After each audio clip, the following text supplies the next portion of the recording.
Hello नमस्कार साथियों, मैं स्वागत करता हूं आपके अपने यूट्यूब चैनल टीचिंग एकेडमी में। आज हम लोग स्किनर क्रिया प्रसूत अनुबंधन के सिद्धांत के बारे में चर्चाएं करेंगे। अगर चैनल पे न्यू विजिट किए हैं तो चैनल को सब्सक्राइब कर लीजिए और ज़्यादा से ज़्यादा अपने दोस्तों में इस वीडियो को शेयर करिए। आप लोग को पता है कि स्किनर का जो प्रश्न आता है आप लोग को सीटेट और यूपी टेट में देखने को मिलता है या किसी भी टीचिंग एग्ज़ाम में देखने को मिलता है। और जो स्किनर का क्रिया प्रसूत अनुबंधन का जो सिद्धांत है, इसको हम लोग आर्यस थ्योरी के नाम से भी जानते हैं। तो आइए बढ़ते हैं आगे। क्रिया प्रसूत, जो क्रिया प्रसूत अनुबंध का सिद्धांत के प्रवर्तक हार्वर्ड विश्वविद्यालय के मनोवैज्ञानिक प्रोफेसर बी.एफ. स्किनर हैं। प्रोफेसर जो स्किनर थे वो कहाँ के निवासी थे? वो अमेरिका के निवासी थे। अधिगम अधिगम मतलब होता है सीखना। अधिगम की प्रकृति को समझने के लिए अनेक पशु पक्षियों पर अपना प्रयोग किया स्किनर ने। सफ़ेद चूहे भी कबूतर पर अधिगम के सर्वाधिक प्रयोग किए। तो जो अधिगम है, जो अधिगम का अर्थ होता है सीखना। सीखने की जो प्रकृति को समझने के लिए स्किनर ने पशु पक्षियों पर प्रयोग किया था। सबसे ज़्यादा जिन्होंने प्रयोग मतलब जिस पे किया था सबसे ज़्यादा प्रयोग, वो क्या था? सफ़ेद चूहा था और कबूतर था। तो स्किनर का एक बहुत ही महत्वपूर्ण किताब है, जो कि अगर आप लोग बीएड कर रहे हैं, अगर बीएड में मेंशन करते हैं तो आप लोग को नंबर अधिक मिलने के चांस होते हैं। और लेकिन डायरेक्ट यूपी टेट हो या सी टेट हो, कि डायरेक्ट क्वेश्चन आता है कि स्किनर के बुक का नाम क्या है। तो स्किनर की बुक का नाम है टेक्नोलॉजी ऑफ टीचिंग, इनकी किताब है। ठीक, अब बढ़ते हैं आगे। यहाँ आप देख रहे हैं कि स्किनर का क्रिया प्रसूत अनुबंध सिद्धांत, जो स्किनर का क्रिया प्रसूत अनुबंध सिद्धांत है, इसको कितने नामों से जाना जाता है? तो जो आप लोग को स्क्रीन पे दिख रहा है इतने सारे 4-5 नाम, ये क्या है? ये 4-5 नाम इनके उपनाम हैं, यानी कि स्किनर के प्रयोग को ही यह नाम दिया गया है। तो पहला क्या है? आर्यस थ्योरी। दूसरा क्या है? कार्यात्मक प्रतिबद्धता का सिद्धांत। तीसरा क्या है? सक्रिय अनुबंधन का सिद्धांत।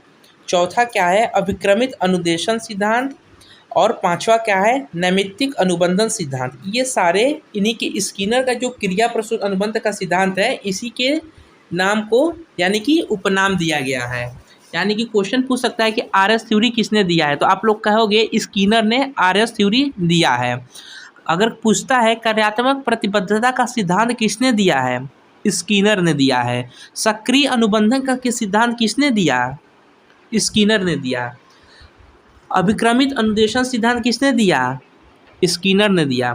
नैमित्तिक अनुबंधन का सिद्धांत किसने दिया, स्किनर ने दिया। ये आप लोग को क्वेश्चन डायरेक्ट यूपी टेट में या सी टेट में देखने को मिलता है। आप लोग बार बार नहीं पूछेंगे कि ये किसके लिए प्रॉपर क्लास चल रही है। अगर आप लोग यूपी टेट की तैयारी कर रहे हैं तो यूपी टेट में भी ये पूछता है। अगर आप सी टेट की तैयारी कर रहे हैं तो सी टेट में भी पूछता है। अगर आप बीएड में हैं तो बीएड में भी क्वेश्चन स्किनर से आते हैं। बढ़ते हैं नेक्स्ट स्लाइड पे। देख सकते हैं यहाँ पे स्किनर का जो प्रयोग है, स्किनर का प्रयोग के बारे में हम लोग समझ लेते हैं। स्किनर का प्रयोग, ठीक, तो स्किनर का प्रयोग किस पे था? सफ़ेद चूहे पे था। आप लोग यहाँ पे इस चूहे को देख सकते हैं, सफ़ेद चूहे पे स्किनर का प्रयोग था। आइए इनके प्रयोग के बारे में देखते हैं। स्किनर का प्रयोग, ठीक, स्किनर ने सफ़ेद चूहों पर अधिगम के प्रयोग किए। स्किनर अपने प्रयोग के लिए एक बॉक्स का निर्माण करवाया।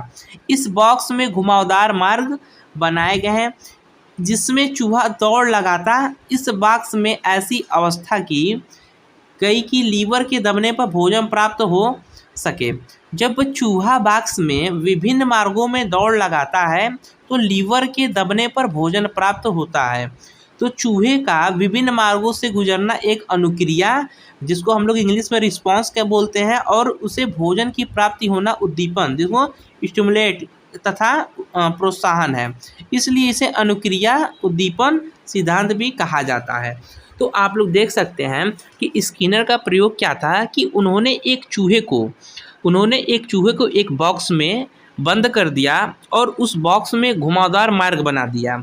जब चूहा उसमें दौड़ता था तो इस बॉक्स में ऐसी अवस्था मतलब बनाई गई थी कि एक लीवर रहता था, उस लीवर पे पैर यानी कि लीवर के दबते ही भोजन प्राप्त हो जाता था, यानी कि बॉक्स ओपन हो जाता था।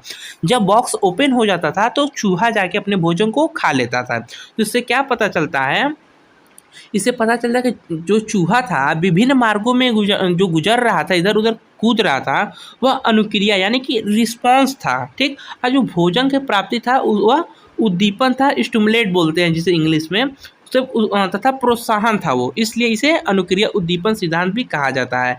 ये आप लोगों ने देख चुका, आपने देखा कि स्किनर के प्रयोग को अनुक्रिया उद्दीपक सिद्धांत भी कहा जाता है, ठीक। अब बात करते हैं कि इससे निष्कर्ष क्या निकलता है। इससे निष्कर्ष निकलता है कि क्रिया प्रसूत व्यवहार उद्दीपन पर आधारित न होकर अनुक्रिया पर आधारित होता है। तो आप लोगों ने क्या देखा कि इससे निष्कर्ष क्या निकलता है, जो क्रिया प्रसूत व्यवहार था वह उद्दीपन पर आधारित नहीं है। यहाँ पे आप लोगों ने अभी देखा कि उद्दीपन क्या है, उद्दीपन क्या था, यहाँ पे उद्दीपन था भोजन की प्राप्ति। तो भोजन की प्राप्ति था, तो इस पे आधारित यह प्रसूत व्यवहार नहीं है, यह अनुक्रिया पर आधारित है। अनुक्रिया क्या है आप बताइए, कमेंट बॉक्स में आप लोग बताइएगा अनुक्रिया क्या है। भोजन की प्राप्ति उद्दीपन हो गया, और जो विभिन्न मार्गों में चूहा दौड़ लगा रहा था उसको हम लोग क्या बोलते हैं, रिस्पॉन्स, अनुक्रिया बोलते हैं, ठीक। तो जो चूहा है, यहाँ पे जो चूहा है वो क्या है, अनुक्रिया करता है, और जो भोजन है क्या है, पुनर्बलन है, जिसे हम लोग आर से प्रदर्शित करते हैं, ठीक। देखिए अब पुनर्बलन क्या होता है, पुनर्बलन जो होता है वह दो प्रकार का होता है, एक सकारात्मक और एक नकारात्मक। तो देखिए यहाँ देख सकते हैं कि प्राणी को यदि सकारात्मक पुनर्बलन दिया जाता है तो प्राणी क्रिया को दोहराता है। जैसे कि अगर आप लोग को सकारात्मक, जैसे अगर आप लोगों को पढ़ने में इंटरेस्ट होगा तो आप लोग बार बार उस चीज़ को पढ़ेंगे, तो इससे क्या होगा, आप उस काम को बार बार दोहरा रहे हैं, तो ये एक सकारात्मक पुनर्बलन हो गया। जो नकारात्मक क्या होता है, जो नकारात्मक होता है पुनर्बलन, तो यानी कि अगर आपको पता है कि मान लीजिए दिया है, दिया को छुएंगे तो आप लोग दिया से जल जा रहे हैं, तो क्या है, एक नकारात्मक है, आप लोग उस गलती को दोबारा नहीं करेंगे, आप लोग दिए के करीब नहीं जाएंगे, ठीक।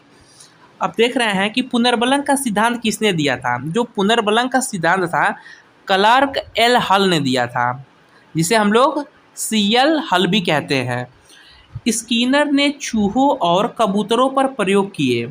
उसने चूहों को एक विशेष व्यवहार सीखने के लिए उनकी अनुक्रिया के पश्चात उन्होंने एक विशेष पुनर्बलन देकर उन्हें निश्चित व्यवहार सीखने में सफलता प्राप्त की।